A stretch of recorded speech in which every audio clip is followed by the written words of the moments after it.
to the vibrant. Hey, welcome back to the Raw Room.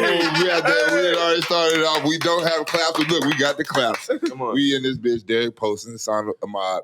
Ehsan Ahmad, first time in the room. First time. EA's first time. Y'all done heard us talk about him plenty of times, and now he is in the building. Man, it's been great since I've been here in Austin, but y'all done showed me a good time of hanging out with comedians and shit. That was fun. Store. That shit was fun as fuck. Yeah, it was fun talking to you about it after and like breaking it down with you, just from your perspective of like how the night went down. You know what I mean? This nigga got on stage. See, that's fucked up. I don't know camera. Oh, yeah, the camera. I wish you'd have kept looking at that. I'm like, you just looking at fuck everything in this bitch. But yeah, seeing my dog on stage, man, like not the first time, but in a different setting, and like on your home field, I feel like. Oh, that's what it was. You got to see me where it's like, because that's how I feel in that room particularly. Because that's how you walked in. You walked in like a nigga walking to the locker room. Like he got I'm walking, I'm going to throw my bag in my locker. I'm going to go piss. I'm finna go get up, put my slides on. I'm finna go get in the hot tub. Because you walked over, down there, nigga got a drink. Well, hey, I'm going to check in back here. Nigga went back. And then I come back in, get on stage, kill it. Yeah. Motherfucker going crazy from as soon as your ass walked on. Joke number one. Nigga, I was like, this nigga stupid. That nigga funny as fuck. Just come on, nigga. Joke number one, nigga. Here you go. Bow. Hit their ass with it. All the way. Joke number four, nigga. Keep going. Yeah, bro. That's such a great way to put it. That sounds like that's exactly how we are when we're at home clubs. There's only a few clubs that you feel that way at, bro. Yeah. Where you like walk in, like you said, put my fucking bag down. Where I'm gonna put my bag down in my locker. I'm gonna fucking go get a drink. I'm gonna fucking go in the spot sauna. You know what I mean? Yeah. Like, I'm gonna do it. I'm gonna say what up to everybody. You know what I mean? I don't have to ask for anything. Yeah. You know what I mean? I'm just kind of. I ain't even have to ask. No, you were just I went over there without you, niggas. All right, how much I owe you? You good? Yes, I walked in with Deric, bitch ass nigga. You know, but that feeling of because that is what you saw, because the song went up to later, and he fucking bombed. And That's not 100% people were throwing shit at this nigga. 100% People pooped in their hands, and we were like, "Oh my!" I want to grab some. Yes, it was grabbing from strangers' poop. You kept going. You didn't think about how insane that was. Well, at that point, that's pretty impressive, right? That I create such an emotional reaction that people are like, "Yo, I need my neighbor's poop. I need my poop isn't enough." Over here at the Raw Room, bro, we like to start out with just a few light questions just to warm you up. You know what I'm saying? Just get the people. It's more for the people. For the roommates. The roommates. You get them warmed up because you got to stretch before you just start talking about some serious shit. We stretched today. We did stretch. We did hot yoga today. We did hot yoga today. Oh, man, really and it was amazing. With Lauren, it was fucking amazing. It was amazing. It was rough. It was fucking pussy. But it was rough. Tell you about this guy. It was my worst performance. Yeah. It just was literally diarrheaing everywhere. Again, I did not. Farting on this guy farting too. Everyone's just shitting their pants. Letting it go. You hear me? Letting it go. Just meat in the back and sweat. Yo, our teacher was the funniest person. Namaste, y'all. Namaste, y'all. No, when she said namaste means take your partner's breath. I'm like, what? She was like, namaste means, do you like sex? Who likes sex? She got that. She was like, at one point, I swear to God, she was like, are we going to open up our lungs? And who likes to fuck? Who wants to fuck? Like, bro, what the fuck? But no, the best part is, do we have any comedians in here? I saw the email that said comedian. So raise your hand, comedian. Raise our hands if you're a comedian. Oh, you don't want to raise your hands? Interesting, because I saw a couple people at the Vulcan last night doing comedy. So, okay, how about this? Do we have any comedy store people? It's like, yo, lady. What the fuck do you want? Yeah. But, oh, man, fuck. I don't even know how we got all with that. But we were stretching. Yeah, but we were stretching. That was fun. That was fun this morning. Now, growing up, I don't know, son, you came up privileged in the Bay. Mm-hmm. Very much so. I don't know if you had to walk to school or if you had to cross hell no. All right, man. He just spits on there. He's a tiger. Well, some of us walked to school and rode our bikes, and they had crossing guards. Ooh, I remember crossing guards. Mm-hmm. I don't know if if you ever saw one in the wild. You ever saw one in nature? Yeah. Okay. Some crossing guards can be real for real. They really take their job serious. That's very true. The other day, I picked up Cato from his last day of school, and just going back to the house, crossing guard at another school. They're right down the street. Doing her crossing guard duty, stopping cars, letting kids walk by. The one in the car she stopped, zoom, motherfucking Beth, overturned right shoulder, started running. Hey, slow down. I'm like, damn, she love her motherfucking job. Yeah. Have you ever seen a crossing guard that just go above and beyond their duties? You know what's crazy, bro? When you say things like what you remember. I remember, like, this had to be second grade, Brownsville Road Elementary School in Memphis, Tennessee. And there was a black lady who was a crossing guard there. And I remember being fucking 8 years old and being like, this lady needs to fucking chill. I remember being 8 years old, and I don't remember. I just remember that thought. Like, damn, I was like, I have had this experience where it was just like she would always do the most. And bro, her stop sign. And I remember this. Her like stop sign was a handle. No, it was the biggest. It was like she was walking around with a fucking like a real sign. It was bigger than a normal sign. I remember that. I was like, where the fuck did she buy this? It was like this, nigga. She made that so big. It was so, that's why, and I just remember that. Have you ever had any cross? We went to school, there had to be crossing guards. Yeah, there was obviously crossing guards. This is funny enough. So the apartment where I live at now, it's like near enough to a school where the major intersection, there's a crossing guard. Yeah, you do live by a school. Yeah. And then there's a coffee shop near my place, so I'm going to coffee at the time school comes out, and the crossing guard comes out for me to like cross, and there's no, like, I felt like such a bitch as the only adult crossing the street. I was a single adult, and there's just a crossing guard. Like, he got up out of his chair and was like, oh, I'll help you out. Wait, and so just for you to cross the street, this grown 30-year-old man. Yeah. You could have told him, nah, I'm good, I'm straight. Yeah. Well, not from across the street, though. I couldn't be like, go back. I don't know. I felt weird. I felt weird. It felt like, I can't tell a man not to do his job at the same time. You know what I mean? Like, he's not wrong. That's what his job is. But it is fun to do it for a grown ass man. For a grown man. And it was like an hour after school was over. So it's like, are you just here on your free time? It's like, at a certain point, what is happening? He's making sure he's securing them streets. Yeah, I mean, I appreciate it. I didn't get hit. Well, I'm glad you guys have seen some great crossing guards here. Bro, I'm glad you brought it up. Sometimes you don't think about it. You don't think about them, man. They do this job for fun. Yeah, bro. Because they love the people. The street TSA. That's what I call them. That's what I call them. Yeah, I always get taken in the right turn lane afterwards. And I have to search. Those are, you would say crossing guards are likable people, right? Yeah. Now, as being the fans of sports and teams, there are... Well, this is segueing into something? You like that shit? You like that shit? Hey, podcast game strong. You hear me? Podcast game strong. You know what I'm saying? Yeah. Yo, hold on, D-Man. You like how I'm about to do that shit. I have to pause. Did you see it? No, in sports? I thought you were like, oh, what a great topic. I wasn't expecting that. Like, oh, crossing guard. Yeah. That's fun. I was just like, oh, that's fun. Yeah. When's the last time you talked about, you wouldn't have told that story. I wouldn't have thought of mine. Yeah. You know, it's like, that that's was great. pretty wild. So now that we're done with crossing guards, I want to transition to God is dead. It's like, what? No, he said the crossing guard's just like a football team, and I was like, wait a minute. This nigga's up to something. Yes, sorry. crossing guard is like your favorite hooper or football player. And some of your favorites you may like and don't like. So I was thinking, man, what the most hated college basketball team of all time? Duke. Mm-hmm. Absolutely. Yeah, that is no question. Who is the most likable Duke player of all time? It's a short list. I'd have to see a list of all the Duke players. I mean, it's funny. I like JJ Redick. I was gonna say JJ Redick as well. Now. Duke, I did not like. He was. That's he what was I'm saying. hated. In a Duke uni. Hated, in a Duke uni. In a Duke uni. Jason Tatum wasn't hateable, I guess. Like, I don't even really remember him being there that much. He was light skinned. He was light skinned. And I mean, he was cold. That's a disadvantage. He was cold as fuck, and I knew he was gonna be cold. But I mean, I also wasn't like, oh, this guy's gonna probably be the best player in the NBA. I didn't think that. I think it would have been Grant Hill. Wow. Wow. Yeah. The most likable Duke player would have to be Grant Hill. Yeah. Or maybe Nolan Smith. And Nolan Smith go to Duke. Yeah, he did. I would say Grant Hill. That's a great answer because Grant Hill. And what makes it even more impressive is Grant Hill was a part of the Leitner years, which are the most hated years. Yes. Because it was just pure dominance. Obviously, the Leitner would be the most hated Duke player of all time. Of course, no question. Right. But so to be on that team and to be the number 2 to that guy. Jay Williams.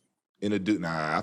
I like Jay Williams In the Duke, yeah. Even in the Duke unit, I kind of liked him. Unit, he wasn't bad. He wasn't bad. I liked him. I'd say Jay Williams. I'd say Grant Hill, probably number one, then Jay Williams. And then, because JJ Redick, it's funny, I loved him right when he got to the NBA. The moment he got to the NBA, I was like, it was probably like after a couple teams he'd been on. That's when I was like, probably Orlando. He seems like a pretty cool. When they were playing Kobe in the final, like Orlando. I was like, I like JJ Redick. I like JJ. Yeah. Then he got on TV now. Now he's great. He's a great podcaster. Yeah, a great. I gotta check his podcast out, but he definitely have. I like the way he got athletes back. I like how Shit'll talk to Stephen A. Smith. Love it, and I love that. I like how I like how he disagrees with like actual like. What about fans. Kyrie and the Duke? I know Kyrie now. But what about Kyrie and the Duke uniform? You know what I feel, and this is me being honest. And you can say how you feel, but I feel the same way I kind of feel about Jason Tatum, where it's like I don't even really remember you there like because that. he was hurt. Yeah, that's what I'm saying. I don't even really remember him there like that. Do you? Yeah, well, if it made you had to be like, what about Kyrie to make me even remember that? Oh yeah, Kyrie was at Duke.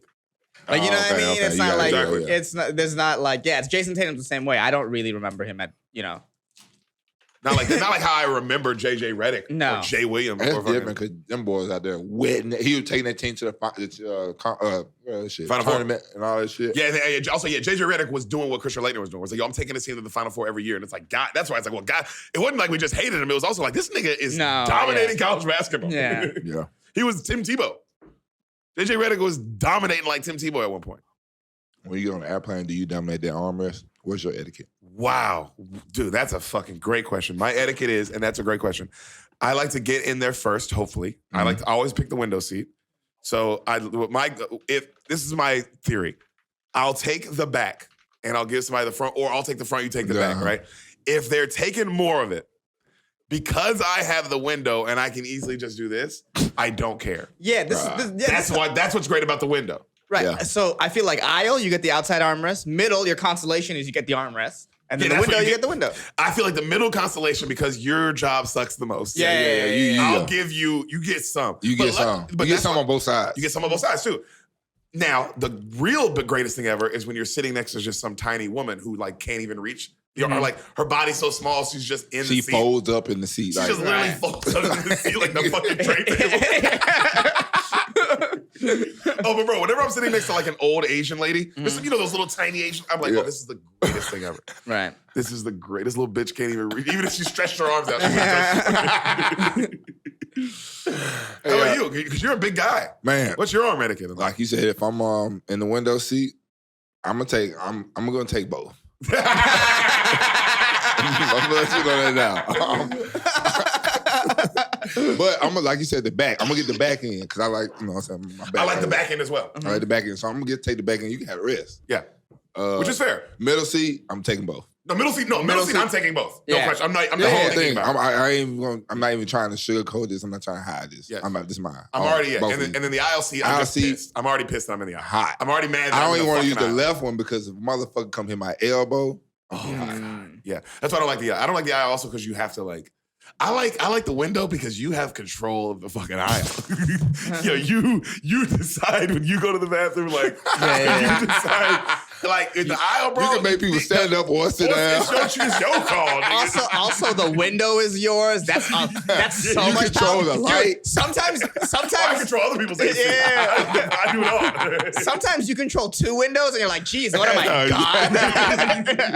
I mean, why are you giving me this much power?" Yo, this is the other thing too. Y'all know y'all flying up. You've been in a situation where you have your own window, and then you have like maybe 3/4 of the window. Yeah. It's like, well, I have the majority. You gotta turn around and do it. I can just do that. So it's like, yo, if you have to turn and close it, it's mine.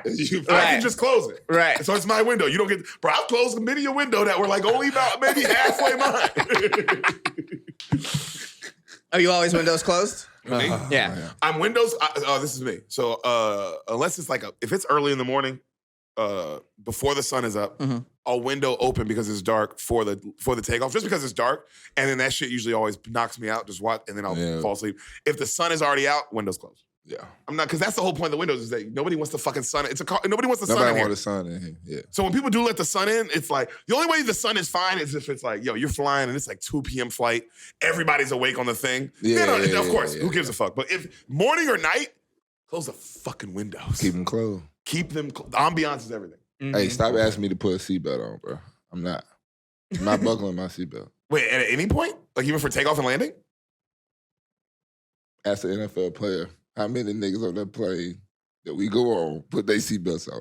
My nigga, you never played the game. Obviously you haven't. It's a game niggas be playing where you like surfing the airplane, right? And it's on takeoff and landings only. Oh. So, on takeoff, niggas going, right? So you gotta see niggas bet. I bet you gotta stand up the whole time without touching shit. You can't touch nobody. You can't lean on the seat. None of that shit, nigga. You gotta surf that hoe until all the way up into the elevator. Or you gotta stay up when that bitch going down. Ain't no rocking. You gotta stay. So yeah, don't ask me to put my seat on. You know what's crazy? Also, I just realized too. It's like, oh yeah, on the private jets, I could. If they letting us do that, I don't think it's that serious. Nobody's really saying that. I mean, it might be serious. Depending might also, not be that serious. like when we were on, I remember we did. No, it's just on a plane. You just need to get. It's just too many. There's too many stupid people in one spot. Yeah. You know what I mean? Like, I get it. No, but right when you said it, because I was like, oh, but on a private plane, we could have done that. But when you look at me and I be like, all right, bro, leave me alone.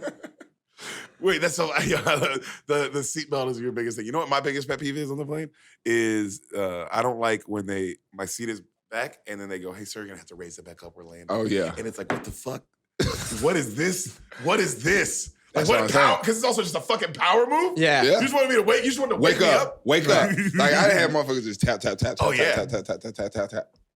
I just don't understand that power move. Like all right. Like I guess the tray table down. If we were to crash land, this could fucking cut me in half. I guess I don't know. The fucking seat being a half an inch back. Right. It's even bullshit that they give you that false hope. They're like, oh yeah, this seat reclines. What if it locks in a certain elevation and lock, you can't let it back up? So maybe it could be. It could be like a seatbelt in a car. I don't know, man. I'm annoyed by that. Speaking of planes, what do you think the first international football game was? International football game. For anybody that's over here talking about, oh, it was in 2005, the NFL. No, I didn't say NFL. Well, first international football game. Like First literally. First international football game. Not NFL, just international football being played. International football. I would guess. What year? If I had to guess. 19. You know what? Probably in the 1990s. Maybe 1980. I say 1991. 92. 91. Dude, it's probably something like, because 91 you had what, like NFL Europe, so they definitely had games before that, right? Probably the 80s, damn. I mean, probably it's probably something crazy like 1920 or some shit. The first NFL, this regular season game was played, obviously, it was 2005, 2006. Mm-hmm. But there's been, obviously, preseason games played prior. Mm-hmm. You said 91? Oh, this is NFL? Or just football in general? It's football in general. Yeah. International football game. International football game. I think it's something like wild, like the 1940s, 50s. And that's I'm gonna change mine. 1987. I'll say 19. This nigga just said, I think it's something wild. This nigga said, okay, 1980. Because I was like, 91's not crazy. 87. Yeah. That's fucking crazy. You know what? I'll go 34. I'll go way back. How? That doesn't make sense. Well, it wasn't invented in America. What, football? No, it was invented in Britain, probably. It's off some rugby offshoot. Negative. No? Yeah, I don't think that's true. You fucking suck at I think it was buddy. invented in America. Football was invented in America. But listen. Feyzan, it was, right? Absolutely. You don't have to ask Feyzan. I am the football historian. Listen. New Brunswick, New Jersey. Okay. I know. Anyways, so the first international game played in 1926.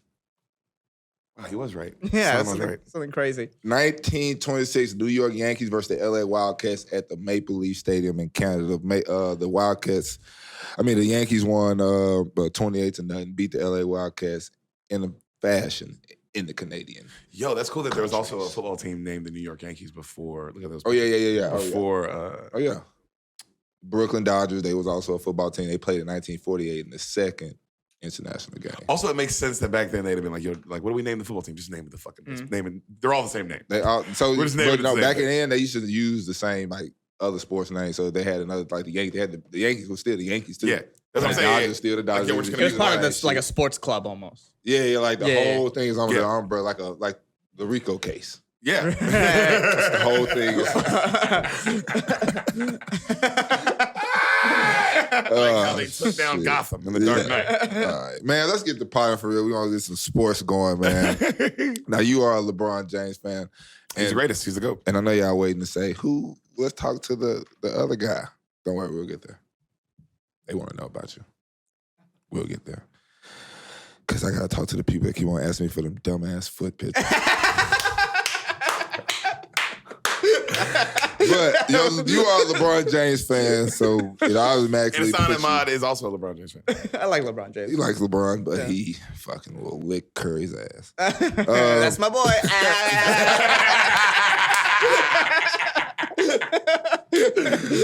Darvin Ham is the new LA coach. How do you feel about that? You know what's funny? And this is you know what? Because it's the Raw Room and this is the place of honesty and truth. I don't even know who the fuck Darvin Ham is. He's a former player, played for the Pistons. Hell, he played against LeBron. Bro, I would have never known who this guy is if it wasn't for this job. I would have never known this nigga ever. I would have never heard his name. And now I know his name. That's how I feel about him. It's like, nigga, I would have never known you. So good luck. He was an assistant for the Bucks. Yeah, for a couple teams. Right. Well, that's him. That's him right there. He done broke the rim. Okay. Damn. Yeah, I'm sure he was cold, and I'm sure he's had a great coaching career. I'm saying, if he wouldn't have got this job, no one would have ever heard this nigga's name ever. My favorite comment that I saw online after he got hired was the top comment said, "Free Darvin." It does seem like a hard situation to go into. Oh yeah, that's kind of why I'm getting to that. It's like you saying, situation. you said, you don't know who this is, like where he come from. I'm sure a lot of people felt that way. Mm. Maybe that was the only person that was gonna take the job. I think so. I think this. I mean, if I want people to know my name, I'll take the Lakers job. Yeah. That way, because it's like at least I'll be able to get another really great job after this. Maybe not even in the NBA. Do you? No, maybe not in the NBA. Well, but like, have I college. you remember David Blatt? Yeah, I was thinking David Blatt. Is he still in the NBA? I bet he can get a college job. Who? Why would Blatt. listen? Them niggas ain't trying to go from pro to college like that. That's When you fail out no, of when it. you fail as a head coach, you get a position coach job or assistant coach job. You just don't throw your whole career away and go to college. I guess Coach. I mean, because I'm like, I guess everybody's like Coach Cal, Coach Saban, but those are like two crazy success stories. Those are crazy. Yeah. Niggas been in the game for a long time. Them niggas ain't just go to Saban started out in college, then went to the league, and then came back to college. So did Coach Cal. So you're right, exactly. Yeah. So it's like you build that. That's like that establishing that base. So it's like you establish that shit in the NFL. So you want to keep it stacking and keep on stacking. You got your shit in the college the same way. Stack your shit, stack your resume, stack your networks, your people, and all that shit. And that's how you move up. That makes sense. I don't think this guy has it. And this is the truth about the Lakers. They have zero chance with Russell Westbrook, and that's just what it is. And I feel like they're gonna do something, make up for that. Who is gonna take him? What team in the right? Somebody would take him for that much money. You'd have to. Lakers have to give up a draft pick for 41 million, 47 million. That's a lot of money, bro, to get to a nigga that's gonna give you 33,000 turnovers. 33,000? It's like, bro, you can't just give me like 100 and just like a normal player, and just no more outside shot. And then look into a camera and be like, I didn't have any expectations playing for the Lakers. Like, bro, you gotta leave, dog. Yeah. I don't play professional sports, but if a nigga said that, I'd be like, hey, bro, you don't have expectations. I'm LeBron fucking James. Yeah. Also, I have some expectations. Also, this is a Los Angeles Lakers. It's not like the Sacramento Kings. Yeah. You can have no expectations on the Kings. Bro, you're playing with the Los Angeles Lakers with the guy who's arguably going to go down forever. Is he the greatest player of all time? Mm-hmm. Him and Jordan, that's the argument. Yeah, my nigga, there are some expectations. Yeah, there's definitely expectations. Expectation for Ron Harper, and he got it done. It was expectations for Derek Fisher. Steve he got it done. Kerr. Right. All these motherfuckers, step it the fuck up. You got to step the fuck up, bro. And also realize that you are not a star player in this situation. You are a fucking role player, my man. Like, this is your best time to, this is probably his second best time to win a ring. Yeah, he had the if he time locked to in. OKC, and they were just young. But now, fuck, bro. This is definitely the best. This will be the best situation you get to win a ring by far, right? Because any team you're going to go to after this are going to just suck. They're going to just be ass teams. Well, his championship window has officially closed. He was already kind of. It's LeBron James. He was already kind of on that going to Washington. That's what his whole thing in Washington was. He was supposed to be the guy that's building up them young guys and let John Wall go. Yeah, he's already been put in that spotlight. Yeah, so that's what I'm saying. There's no for Russell Westbrook. This is his because it is a small window, obviously. But I'm never gonna count out LeBron James because it's LeBron fucking James. What now? LeBron James makes miracles happen. I'm sure, as you know.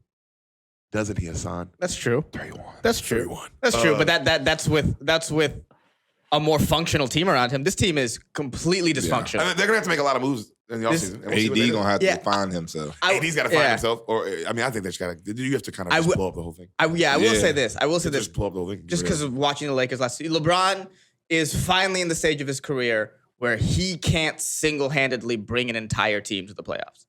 He's just a little too old for that now. Yeah, to the playoffs. I mean, yeah. But that's what I mean. It's like, that's games. That's what over 30.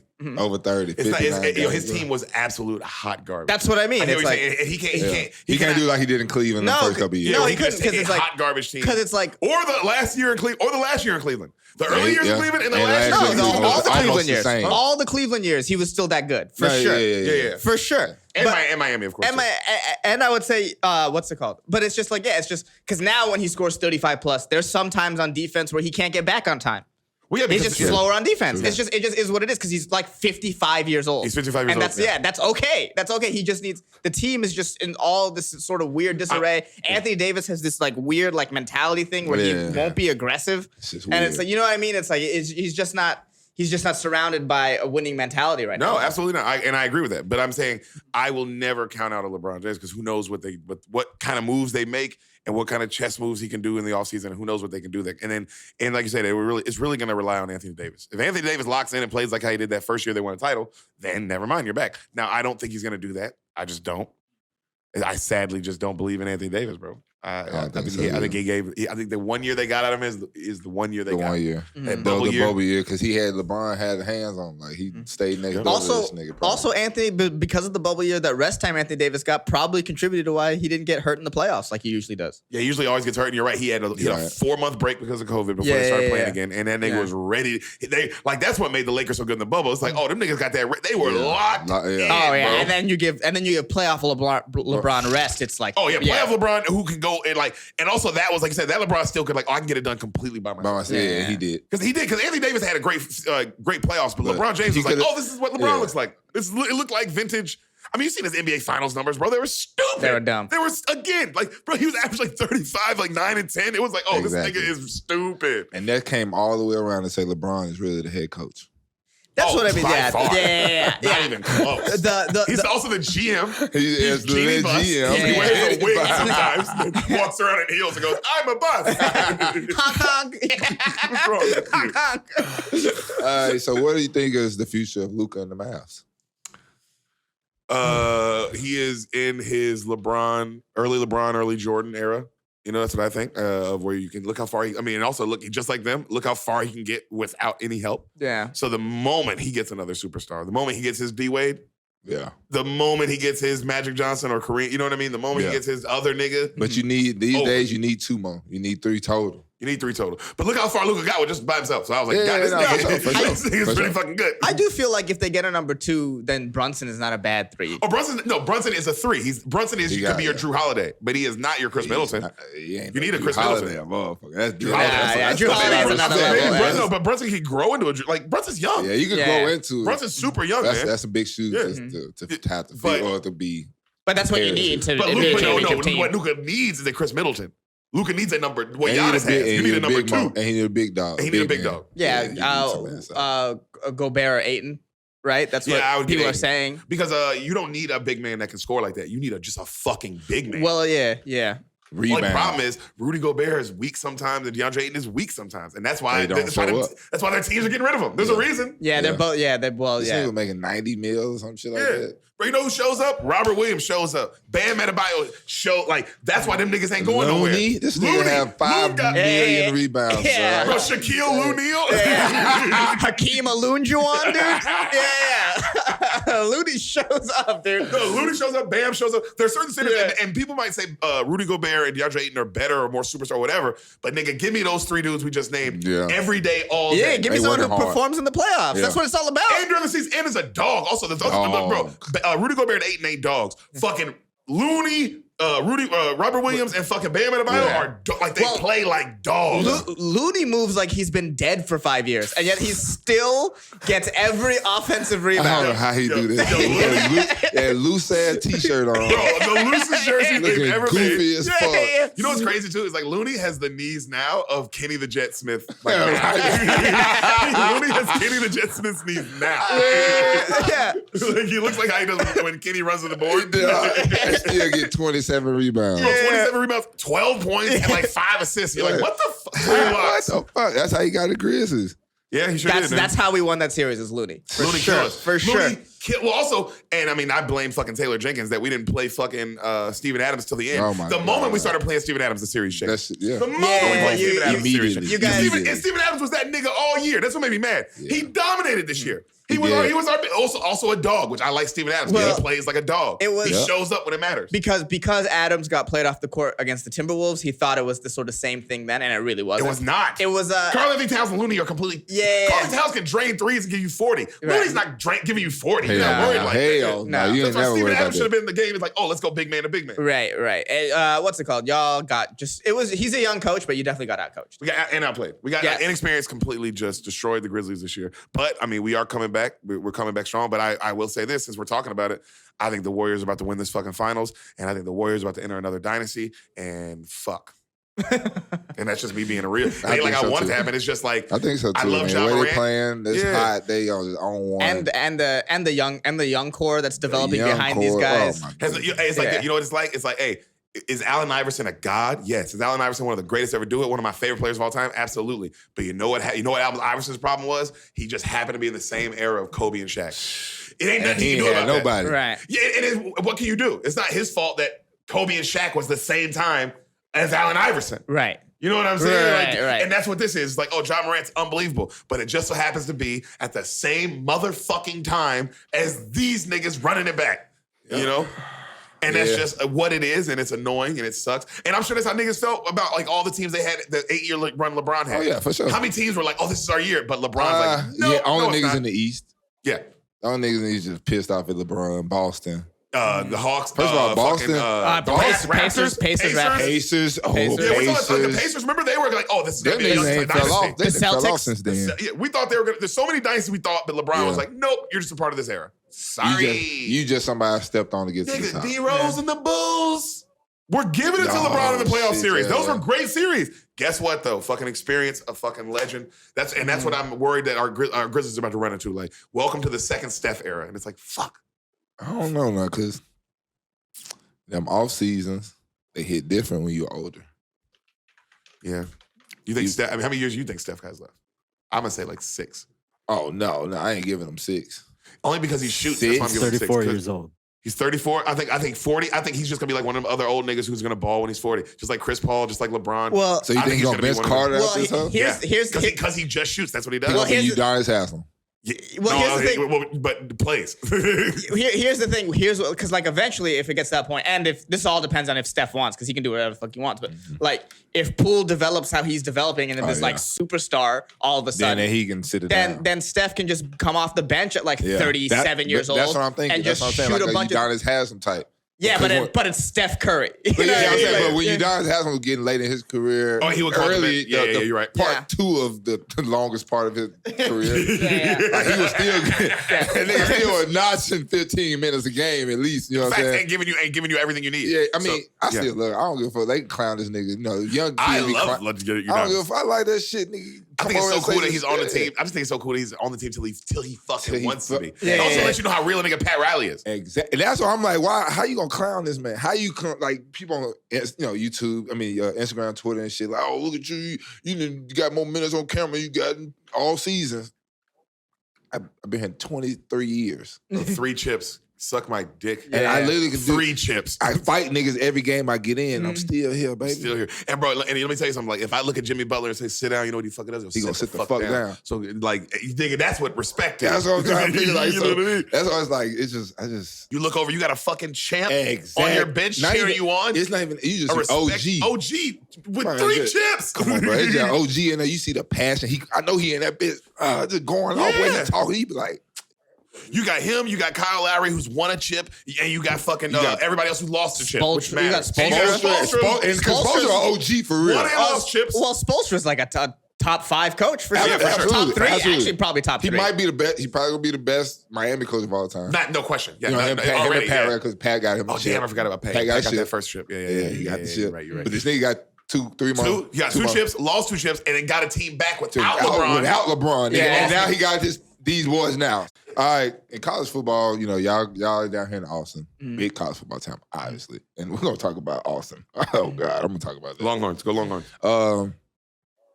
They top 5 in recruiting, always up in the top, always seem to be ass. I'm asking you this because Texas is known for football, obviously, and recruiting is still up there.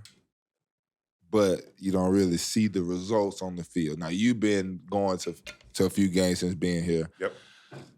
What do you see as far as from the old Texas? Because it's not like you ain't never seen Texas play football. Your ass has seen them with Vince Young and playing USC. And you know what I'm saying? We were all high school. Yeah, watching that shit. Yeah. So tell me what you see as the difference in the whole thing. I mean, this year was interesting watching their games because they choked a lot of games. Like a lot of games, they were up at half.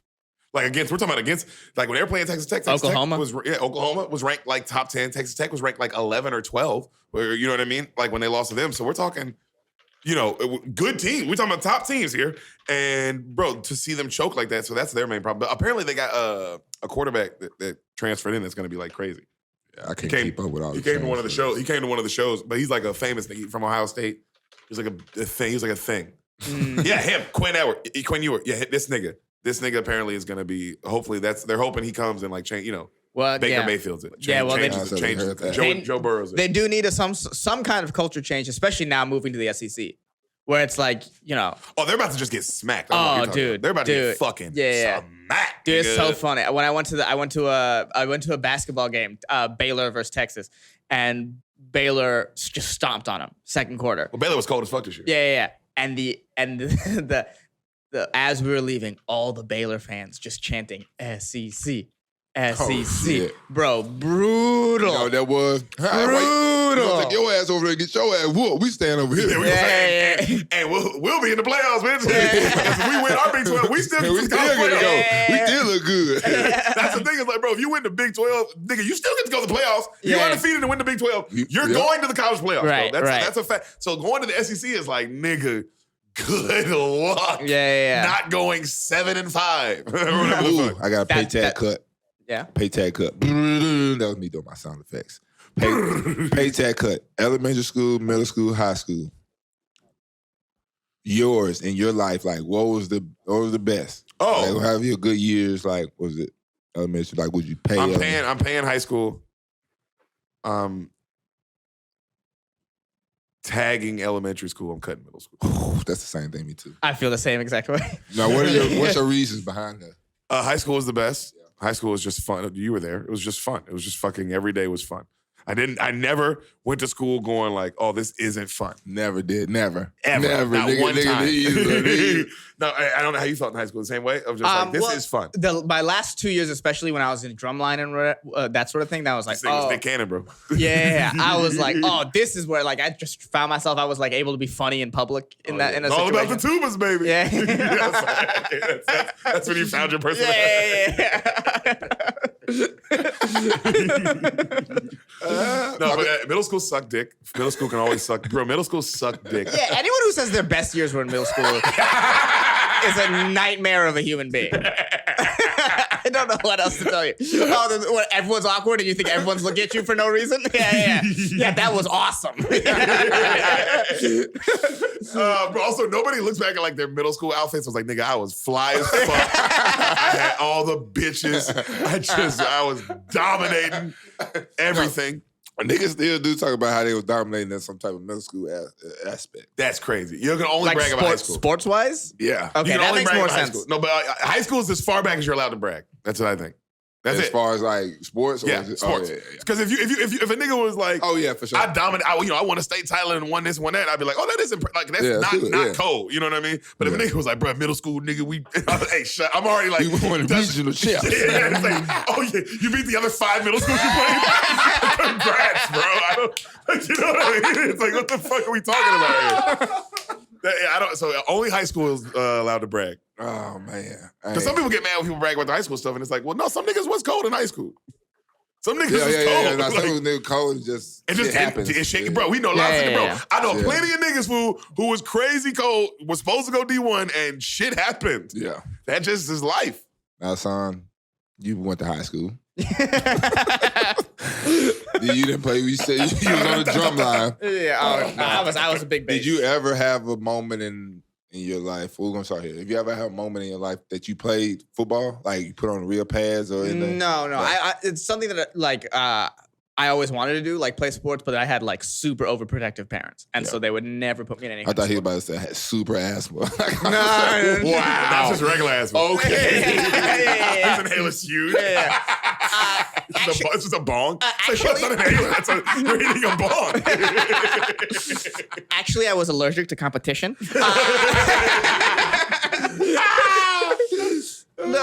I'm just looking at Feyzan dying out. I'm like, oh, this is good. This nigga's been just cracking up. No, I never played football. I was like football and baseball. I always wanted to, and those were the two that my parents never let me. Over basketball, because you hoop all the time. Yeah, basketball was fun. I didn't like playing competitive, like the just team wanted and to have stuff. Because fun. I wanted to have fun and like competitive. I was really short, and so no one ever passed me the ball. But like, oh you said shit, that like you grew tall. Yeah, he used to be. yeah. You guys can't tell. He said it like he's 6'4". That's fair. 6'4.5". So I've always been short. Fuck you guys.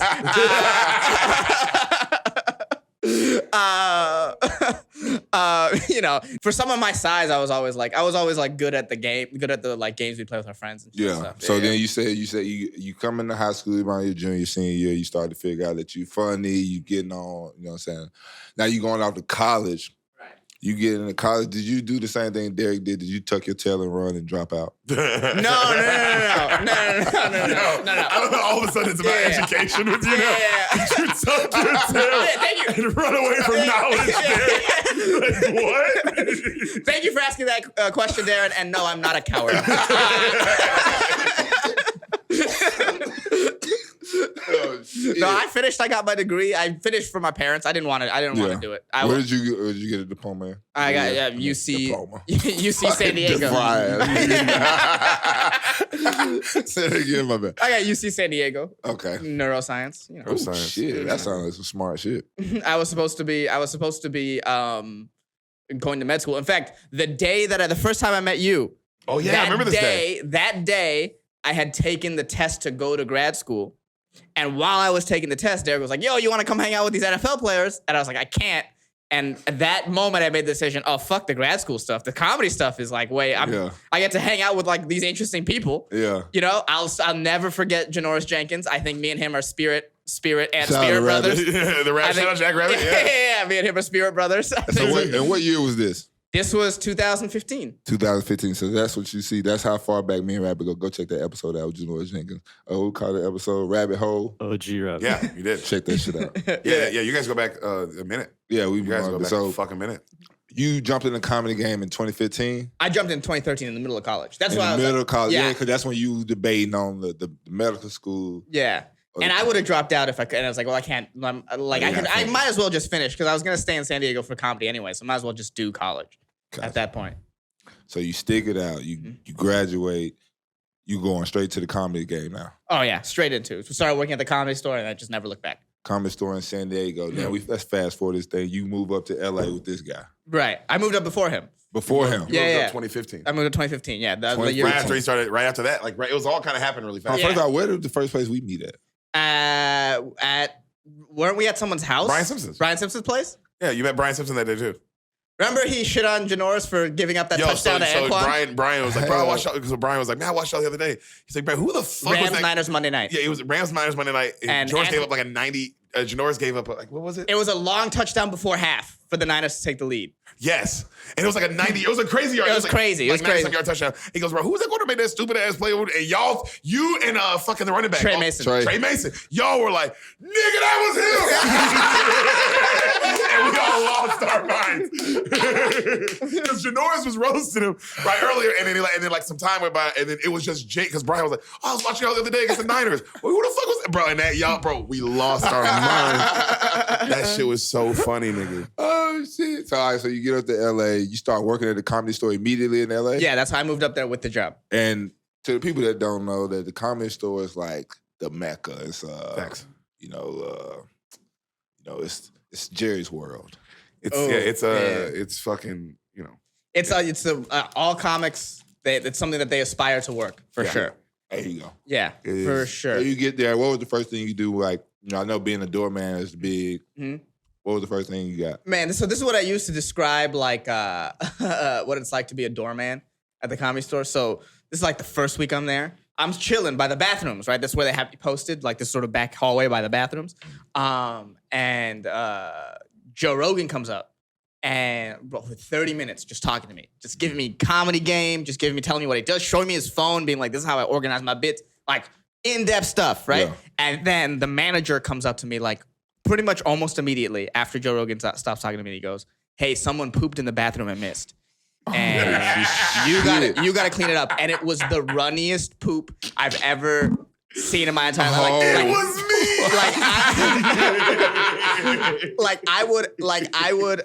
I would clean it up and it just more would like come out. It was more. It was like the chocolate river in Willy Wonka. It kept going, right? And the most amazing part is I walked out of there and there was a woman who used the restroom before I got in, and I was like, "Did that not bother you?" And it's just an old white lady, like looks like high class as fuck, and she goes, rivers of shit don't bother me. What the fuck? I was like, who is this woman? Who is this woman? Yo, that woman is scary. That's the woman who did it. She was That's talking about the one fucking criminal, bro. That's definitely the one who did it, bro. Yo, rivers of shit don't bother you? Whoa. Yeah. I had those. They should. So cleaning up shit did not deter you from... No, dude. When you have a dream, you gotta clean up shit. Like I don't know what else. Like if you think your dream is gonna be awesome all the way through, you're a fucking idiot. That's true. You know what I mean? Like it's Chappelle said it. Like how weak is your will? Yeah. If cleaning up that meant I didn't want to do comedy anymore, then I wasn't meant to be a comedian. I didn't want to be a comedian. That's the last line of Shawshank Redemption, bro. That's why it's so good. Is he crawled through 500 miles of shit to come out clean on the other side. You know what I'm saying, bro? That shit's real, nigga. You gotta crawl through some shit to come out clean sometimes. Yeah. Clean, then you get shot in the back of the head. Wait, what movie are you thinking? Yeah. Wait, what? Are you watching ISIS? No, that was on Tubi. My bad. So, boom. You clean up your shit. You keep on working at the Comedy Store. When did you feel that you're like your first big break? Like, I wouldn't say break. I would say like, because I feel that's too cliche to be like break. When you feel like, oh, I feel like I can do this. Like without, I wouldn't say get nervous. I feel like you get nervous for anything. Like I get nervous for football games all the time. So, right, yeah. I mean, like you feel like you can be more chill about your approach. Like you're not going into the club nervous when you get there. No. Well, especially like at Vulcan, where it's like that's home that's for me what I'm saying. too. Like right. the way you walked in the other day, you dabbing people up. Then you're like, hey, I'm finna go up there. Like when did you get to a point before? Like how long did it take for you to get to that point where you was like, boom, I'm shaking. Well, they're just like you're home, like the store and the Vulcan. Like it still takes you like a couple months, and then if you're there regularly, then you're like, once you realize like, okay, when I'm up here, I kill. Everyone are like the people who book this place or the people who see that, and they like sort of make you. Once you're a regular of a place, and that's when you can walk in and say hi to everyone. Walk in the back doors. That's the level of comfort. If you can walk in the back door, that's when you know. That's when I'm like, all right, yeah. Patricia had a great quote. You're not really in at a place until they give you soda for free, which is true because that's how you know. Because like if you go up and ask for a soda and they're like, nigga, $2, you know where you stand. Right, You know right, what I You mean? got some work to do. You got some work to do. Whereas, Right. because they should give you like alcohol, of course, alcohol they're gonna pay, but Yeah. you should get if you're a comic that performs at a place and they fuck with you, they'll give you soda for free. Yes. That's And a good way to look at it. it's just a little thing, but it's something to know. Like, okay, this place fucks with me. Like they ain't charging me for they ain't charging me for little shit. You know what I'm saying? They fuck with me enough to fuck with me like that. Now, that stuff's important. Well, I'm sure all the people under the comments are wondering the first time you bombed. Oh man. So I was at this place called the Madhouse. I don't know. Do you ever go to the Madhouse? Question. I'm sorry. I think an easier question would be name the times you didn't bomb.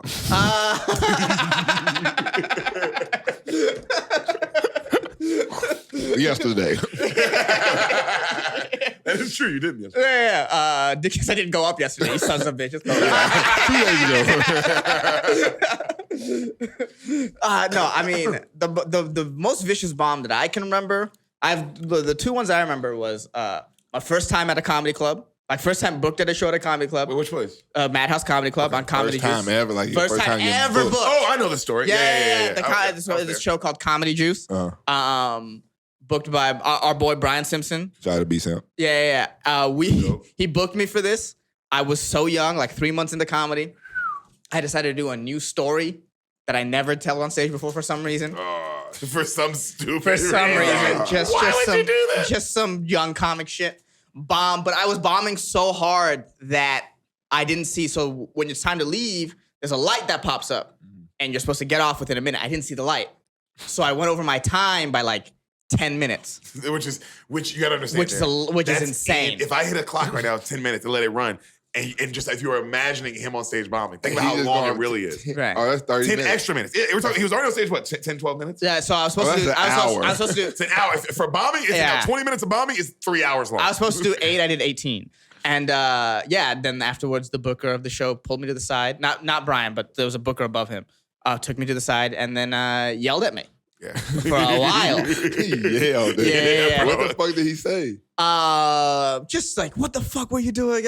Just like kept going at me. Fucked up. Yeah. But it's like, you know, I'm 19. I'm like 19, 20 at the time. I'm like, oh shit. And you think this guy's a big guy. It turns out he's just some cokehead. Turns out just some cokehead. Didn't need to care that much. But at the time, you're like, oh man, this is a powerful cokehead. I know who he's talking about. So it's like, you know what I mean? So that was a big thing. And I remember I went home and I was just in such a bad mood. I was in such a bad mood. Yeah. But that was probably like the bomb that sticks out most memorably in my head. That was I remember that time for you.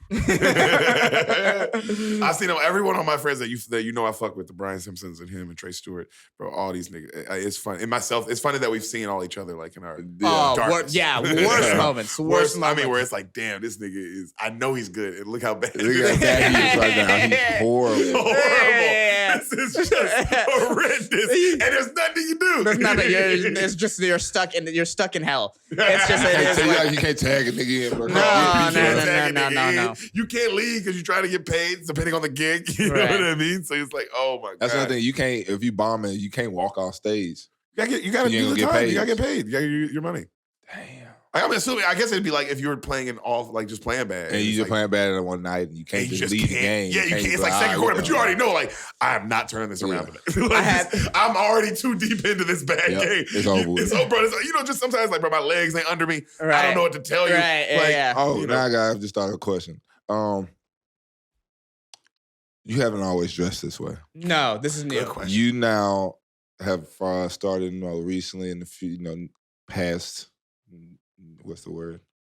Recently, just started wearing. You kind of come you come on stage looking like a single father that goes to church. Yes, that's exactly what he looks like. Or a principal or something. I'm just trying to get right with the Lord. Look at him. That's him. So, what made you want to start putting on your Miami Vice? You know what it is? I felt overlooked.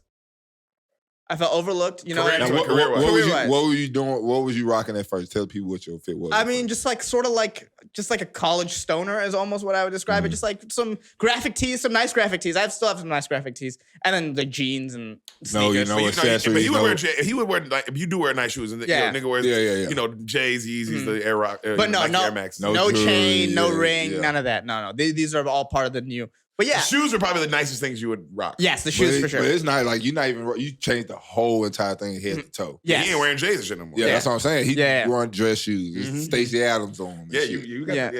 this nigga's also tailor made, baby. I get it all. I get most of it fitted. I think there's a couple shirts that aren't perfectly fitted, but they're around. But yeah, I just felt overlooked. I felt, you know, a little bit like in this game where I was like, I feel like I work really hard and you know I'm good at what I do, and I just felt like I wasn't getting sort of the recognition that I was hoping to get. I don't want to say the word deserve because deserve is a very slippery slope. Yeah. But I was like, well, my entire life I've just like, don't look at me. You know what I mean? Like in school, I was like very shy and into myself, and most people wouldn't know I was funny. It was just like if you had sat around me, then you'd be like, oh, this guy's kind of cool, right? I would let like kids cheat off me and shit, but like there would be a bunch of people who I've been in classes with who have no idea who I am. Exactly. That's the test. So I was like, well, let me go the exact opposite direction. If my entire energy has always been don't look at me, let me go for look at me. Yeah, You're peacocking. Yes, I'm peacocking. Yeah. And so that's Peacocks. Marching down the field, peacocks, and we refuse to yield. We are rougher, and we are tougher. We are the peacocks of ULA. Somebody listening is probably like, bro, Phil, shut the fuck up. But there's another nigga listening who was like, hey, we're marching down. Yeah, I remember that episode, man. You know what that was? No. That was classic Fresh Prince of Bel-Air. Yeah. That was a classic. Carlton. Carlton was dressed up like the mascot. And he sings that song. Yeah, and then Will had to be the mascot. Oh, wow. Yeah, and then like classic sitcom classic. situation. Yeah. Classic sitcom situation. What the fuck were you doing? Yeah. We're going to get to that. Don't worry about it. We're going to get to what you were fucking up. So, boom, man. Yo, that's the scene. That's the scene right there. Look at her. Oh, wow. That's right, because that's Will. But then like Carlton's like lucky. Carl locked up at the rivalry school. They got a big ass human bird cage. And he locked up. He's locked in. It's like bitches watching him. It's Yeah, like, and they walk in like they're about to help him. Then they locked his ass. They locked his ass up, and then like he's like well, the reason the team wins, and then Will comes and dances, and they're like, that's not how Carlton dances. And it's like what? I'm also this team who's so focused on the mascot. Like they need the mascot there to win. What the fuck? Yo, that's insane. My favorite the basketball scenes was just how short the court was. In these basketball Oh, scenes. bro, the Dude, half court. the Yeah, The half court, full court. The half court they painted like the full court. Yeah. That There's shit a was point where awesome. like Will literally backcourts, like he gets like he runs and then he runs back around and like gets the and backcourt. He did run He around. ran around. And Uncle Phil's like this little nigga right here. Yeah. Yo, this court is crazy slow. Look at that. No, there's a point where he literally runs backcourt. Like he runs all Look the at way. he behind that court right there. He's and one mixtaping him. That's what he's doing. Just Bro, that shit fucking hilarious. Yo, this is dog. such a classic. Bel-Air Academy. Oh. just no sense of interior defense for the other team. Yeah, no interior defense Just whatsoever, they're all bro. 5'7" for Sports some reason. TV is horrible. Sports TV is possibly the worst TV.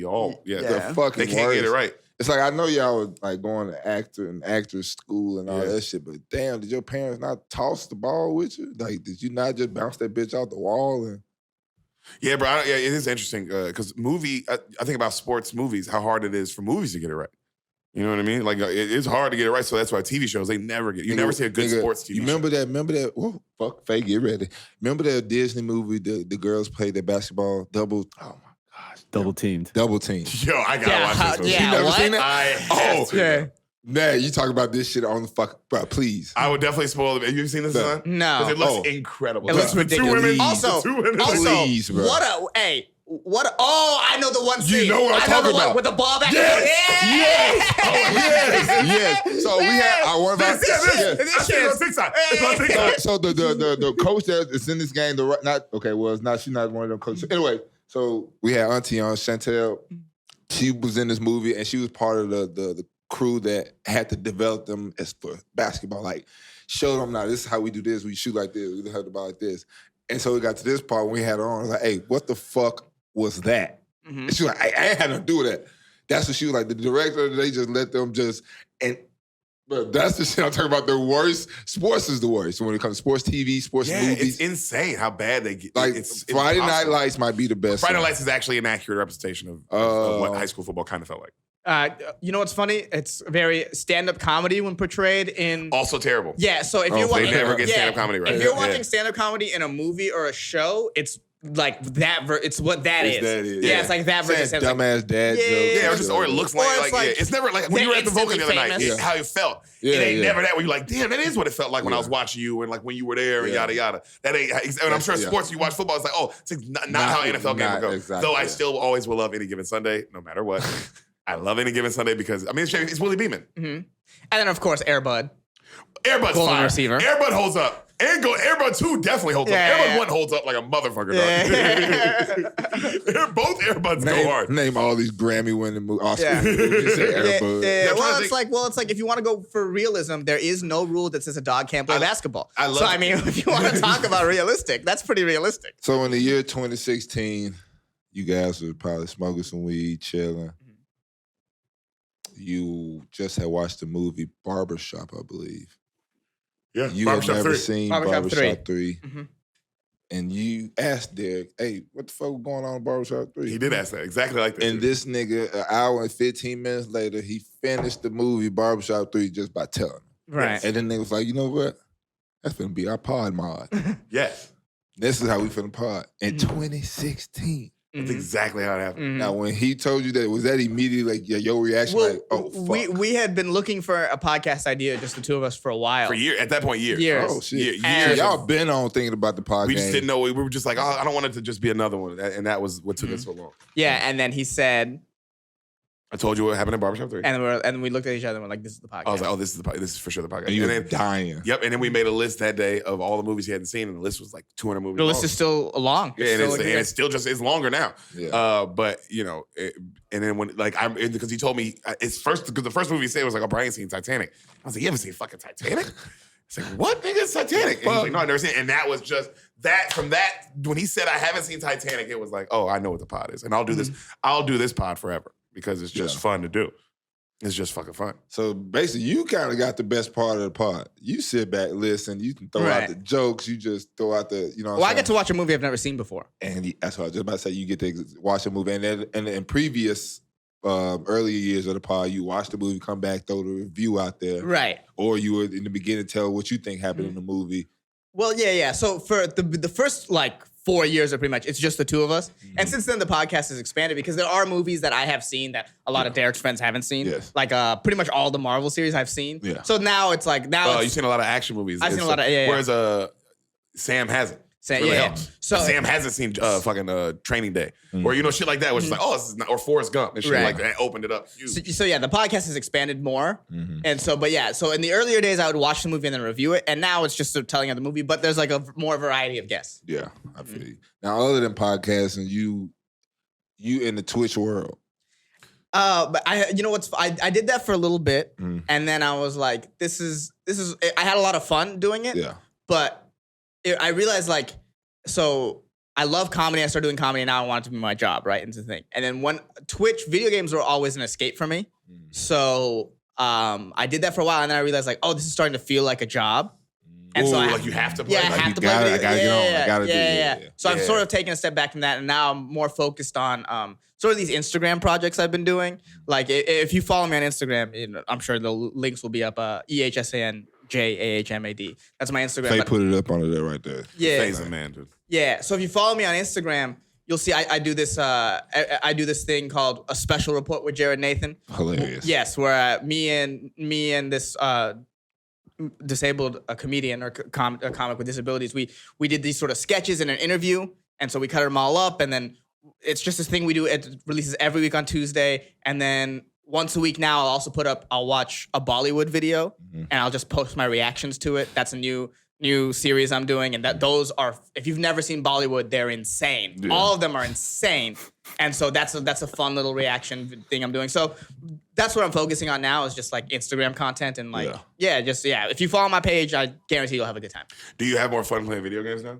Yes. Now Now that it's not it's like feeling like work. now it's not like feeling like work. It's nice because then it got to the point where my viewers would expect me to play certain video games at certain times, and it's like, well, I don't want to play this video game right now. I want to just play the game I want to play. But they're like, no, but we want to see you play this. Yeah. Yeah. And Yeah, fuck that. Now, let's say around 2019, y'all in LA.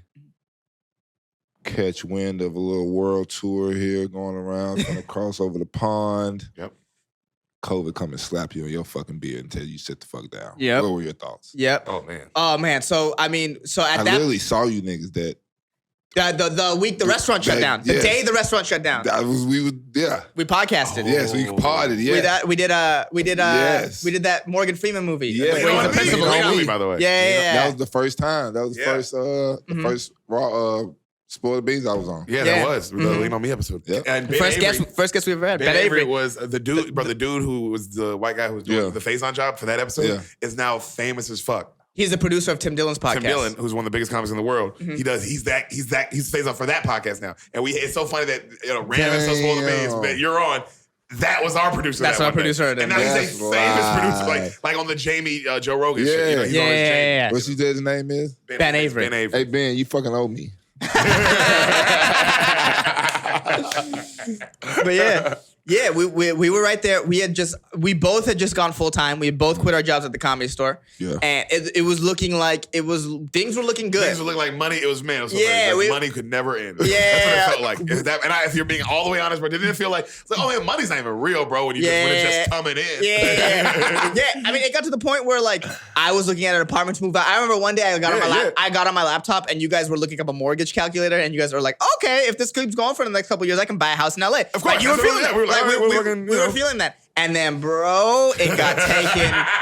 It got life was like, oh, you got to start over. Comfortable? Yeah. Watch this, nigga. Let's get the spikes. You got to start over. Like I went from like, damn, I can afford a house in LA in a couple of years to, oh shit, I got to move back in with my parents. In like 6 months. And we both did. We lost. Moved back in with parents. We lost everything. It was insane. And then we had to, start back over. Well, I used to say, my podcast, the Dangerous Brown podcast, I used to just always say like, out of the ashes rises a phoenix. Like I would say it out loud to make it happen because it felt like we had lost everything. So now it's like, okay, that's, gotta go. Yeah, dog, that shit felt real, boy. Oh, man. Also, too, like for us, I just spent like over $5,000 on tickets. Like, right, we're talking right before COVID happened, bro. Dang. Like maybe like the week before COVID happened, I spent to my plane tickets? No, nigga. Comedy, like concert. Oh, nigga, fuck. That's serious. D-Bates, I spent $3,000 on front row for Hamilton. What the fuck? And I spent $2,000 on like VIP Hall & Oates. Oh, so you weren't joking when you said you had Hall & Oates tickets? No, I was dead serious, bro. I was feeling we had money. It was like, this isn't even real. Yeah. Bro, I spent $5,000 in a day on tickets for Hamilton. Did you get your money back? No. and then COVID happened that week, and I was like, oh, bro, I just blew $5,000. Oh, fuck. Because now you're seeing what's left. But I'm thinking like, oh, I got so much money coming in the rest of this calendar. What is it, man? We were a month away from a world tour. I realized that like, oh, that was like, this is the amount of money you have now, Deric, and you spent $5,000. You see what I was, because that's when it hits differently when you're like, oh, wait a minute. How much did I spend? I don't even realize. Yeah. Like, oh, that's a lot of money, D. That's a huge chunk, nigga, when there ain't no more coming in. Oh, yeah, because we were about to do 20 shows in like 11 days in Europe. We were about to fucking make a killing. Oh, that was going to be the craziest bag, bro. Yeah. Oh, shit. And come back. Just gone. We talk about that all the time. Like the only thing I would ever, because I'm so happy where my career is now and that all that happened because it got me, because look at everything that's happening now. So it's like, that's because of that. Yeah. But at the same time, if I could change anything, the only thing I would change is I wish COVID happened the day we got back from Europe. The day we got back from Europe, and I'm rich as fuck. And then they're like, oh, bro, and I can sit on this. And I'm like, oh, man. And you would have never left LA?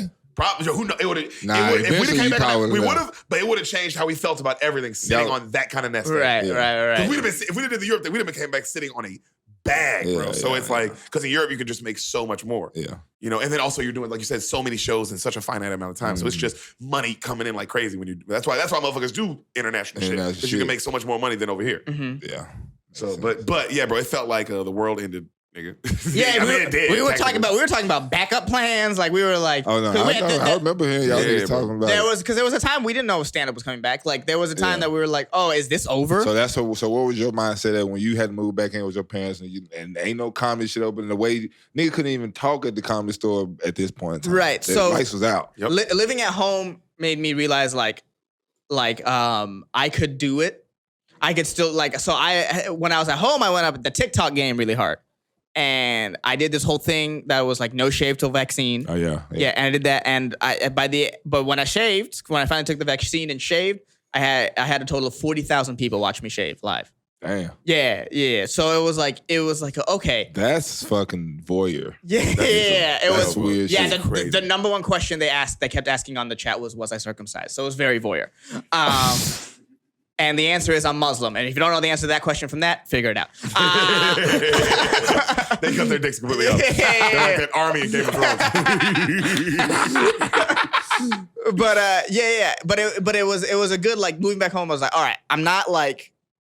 Because, I'm going to bring up Steph Curry, but there was a quote. No, fuck. was I tell you, the nigga always up his ass, But I saw this online, and it seems like because Steph Curry might not have said it, just something on the internet attributed to him. But basically it said, it's not about how many times you fall, it's about how much you get back up. It's Dwayne just Wade said the same thing. Yeah. That's just That's just a fucking line. Oh my God. See, famous quote. up Yeah, his it's just- ass, bro. yeah. Give it up. But Yo, I remember this one thing Steph Curry said. Yeah. All men are created equal. Bro, what? Also, it was like, I have a dream. Remember Steph Curry? It was like 7 years ago when I played the Pistons. This fucking dude, bro. Just to say the most basic thing. quote. Yeah. Attributed to Steph Curry. Nigga, you just. But no, but it was a basic quote. It was a basic quote, but it was I saw it next to a picture of Steph Curry. Don't say anything, Steph Curry.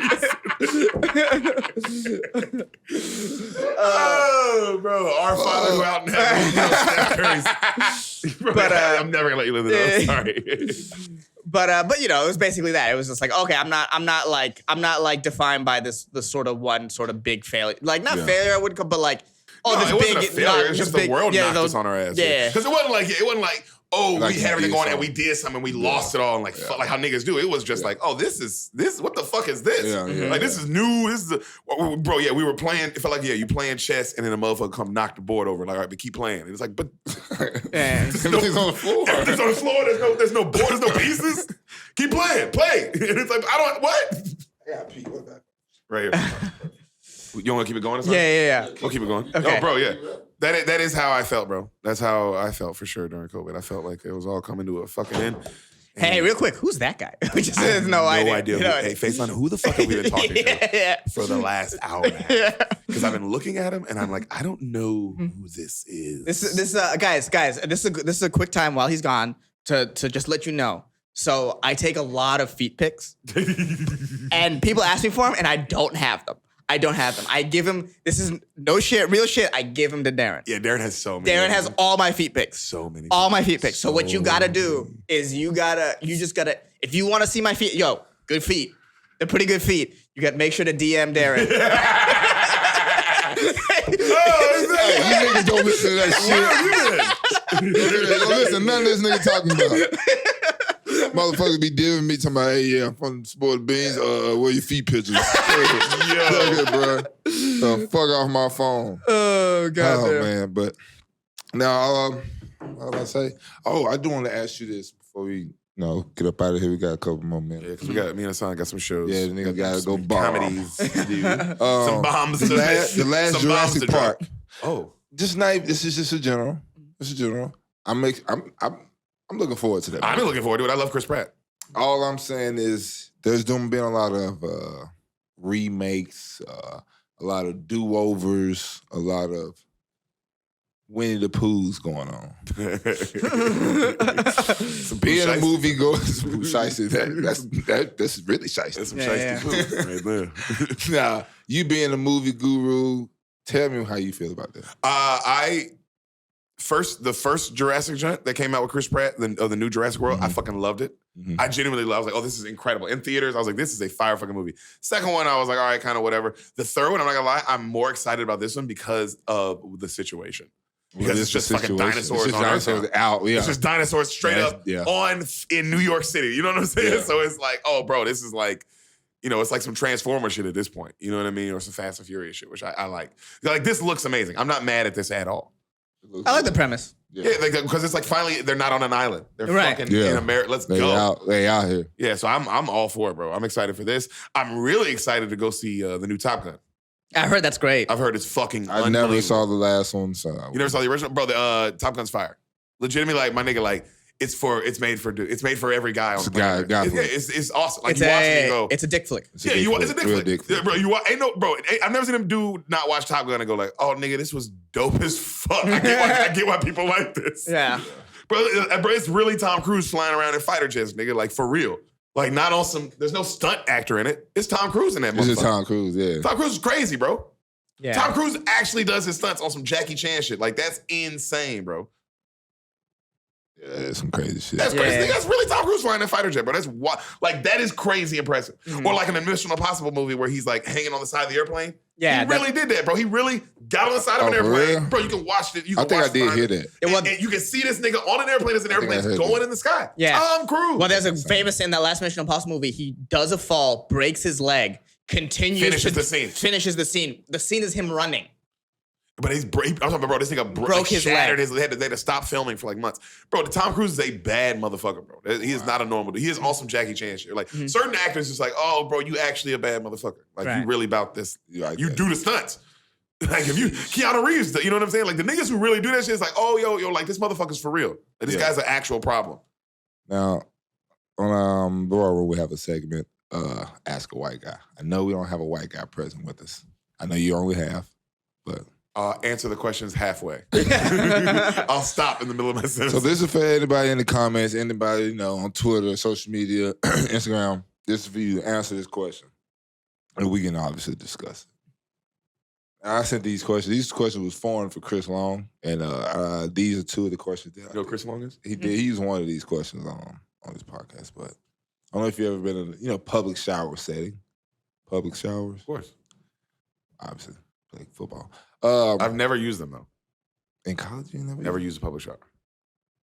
They're gross. It's a psychological thing. It's like, I don't like the something about the floor. Yeah, that's where I'm getting to. Now, black people, I'm talking about growing up, every hotel we went to, my mama packed us shower shoes. Yes. You hear me? And you ain't putting your dirty ass feet in there. Oh, not bad. You ain't putting your clean ass feet in them dirty ass people too. We don't know that. My mom would take it a step further. Even in hotels, we weren't allowed to walk around with our socks off. She didn't trust the floor to that extreme. Niggas was nutting on the floor. Yeah, I know. Yeah. And now I was growing up now and I realized my mom has serious OCD. Like, she doesn't let her food touch either. Like, on plates. Yeah. No, she doesn't let. So I'm like, it's a thing. Okay, yeah. Oh, it's all clicking. Like, she touched doorknobs 7 times before you go. Okay. So I'll come with that. I came just coming up thinking about all the guys. I think I've been through this with Ben Jones. Shower shoes. Like, why white dudes don't wear shower shoes? Did we have that question, Faye? No, that was with the She and I podcast. That was with them. That's what it was. Shower shoes. I do not wear shower shoes, but but that's only because I only shower at home. Only. You don't shower in the hotels? I mean, in a hotel, I guess. Yeah. But I don't wear shower shoes in a hotel. I don't wear shower shoes in a hotel either. But that's also just because I didn't think. I'll say this much: if I had shower shoes on me at the hotel, like if I got to the hotel and there were shower shoes at the hotel, I would wear shower shoes. In fact, I think a lot of people would. Yeah, because it's just Other than though, I will say this: the super fancy nice hotels. Like when on tour with Schultz, like that feels good. Like those hotels, they sanitize those. They sanitize those, and even if they didn't, I'm like, I trusted them. Well, forget that shower question. How about this one? You know how we went to Christian Brothers school, majority white, all boys. People had trucks. Yes. Now, what we didn't really see a lot of times is those trucks with flags on the back of them. Yeah. Now you see those riding down the street. You see the flag waving in the back. Sometimes it's an American flag. I remember a couple Confederate flags in high school. Now you see a couple Confederate flags. But wait, this is my thing though. When you see the Confederate flag and riding on that big old truck lifted, 32 inches and all that other shit, You like, that nigga racist because he got the Confederate flag. But when they ride with an American flag, don't tread on me flag. But I always wonder, like, what was the point of that shit, white dudes? What's the point, baby? What's the point of putting the flag on the back? Big ass flag. First of all, do you know that in the Constitution? Nah, I wasn't there, but. Oh, you were invited to the Constitution? No, they didn't invite me for whatever reason, bro. Debates for some reason. Whatever. For some reason. When they were drafting up the flag, they were coming up with the flag and Betsy Ross, what's her name? Yeah. Damn, Betsy I'm Ross. good. And they were coming up with the rules of this flag. This flag was only meant to fly in honor of the country, not to be folded up, like, That's true. you know, just thrown up, not to be put on the back of a truck. Yep, that's also true. Not That's to a be a great point. sticker, not to be a whole bunch of other shit. That's just what I was taught. That's actually a great I point. went and learned it. But that's what I'm saying. So all I'm trying to figure out is who is the is it a non-racist person or because I'm confused. If they all doing the same thing. You know what it is? Like the flag for conservatives is like the mask for liberals. You know what I mean? It's like it's a fucking. You understand? Like this is like bro. this is what I'm about. Yeah, Do I yeah, need yeah, this? yeah. No. But you're gonna know this is what I'm about. That's all it is. It's like when you see a motherfucker by himself, walking by himself in the park, like they got a mask. And they got a mask on. What That's the fuck? same exact thing Or as you in having the a flag car in your with a back. mask on. Yeah, and it's wiping like, up. it does, like, you know, like what kind of person is it? The same person who has a fucking "Don't tread on me" flag. It's on the back same of their thing. truck. It's the same thing. Crazy. Yeah, who the fuck are, like, what is going on in your Because it's brain? not what the flag is about. That's not what the mask is about. But it's Yeah. become this thing, the symbol of like, okay, yeah, this is what I can automatically know a lot about you. I can know a lot about you, bro. Mm-hmm. Mm-hmm. Yeah, dog. It's the same thing. And Always. if you hear that and you got mad at it, I'm talking about you. Yeah, for sure. Oh, that's what I tell all the roommates. Yeah. If you're a white roommate or even a black roommate, because I play both sides sometimes. But if you get mad at anything that goes on, talk about racism, racist, or jokes about you, you're definitely 100%. I'm telling you, I'm diagnosing you with racism. I'm diagnosing you, and guess what? You don't get a prescription for this shit. Yeah. Your prescription is to get your Diagnosing ass you. whooped, nigga. That's what you get. You get hands, bitch. Hey, but you know, this has been an episode that people been wanting for a long time. Yeah, the Raw man. Beans Connection. A sign on them. So glad A sign finally. Finally I'm happy to be on. Hell yeah, brother. Hell yeah, Remember man. to ask Daren for my feet. Gotta get it up. You got it. Gotta Really. get it up. Hey, listen, if you want to be blocked, I will fucking do it. I will block the fuck out of all y'all from the Raw Room accounts, my accounts, nigga. Everybody gets blocked, B. So what you're gonna want to do is when you want to create fake accounts. Guys, you're gonna go on Reddit. You're gonna start a Reddit. We're gonna start a subreddit. Spam block all you motherfuckers. But yeah, man. We appreciate y'all for coming on, bro. Appreciate Thank y'all you for having fucking us. with Love us, you, bro. man. Appreciate it, This man. is so much fun. Go watch you boys be funny, man. Hey, we appreciate y'all for tuning in. Go get that merch. Go cop it. rawroompod.com/shop. You already know what it is. Easy. Easy. If you have something to say and need a place to help you say it, check out the boys at the Raw Room Media Group to get information on recording the session. Appreciate y'all for listening. Hey, follow us. Follow us at the Raw Room, Twitter, Instagram. Follow me at Wesson_Son56 on Instagram. On Twitter, DB_5Trey. Follow your boy JC, JCar_11, Twitter, Instagram, JCar_32. And the Raw Room is at raw__room. Roomies, we appreciate y'all for listening. We'll tune in for your next week. Ease.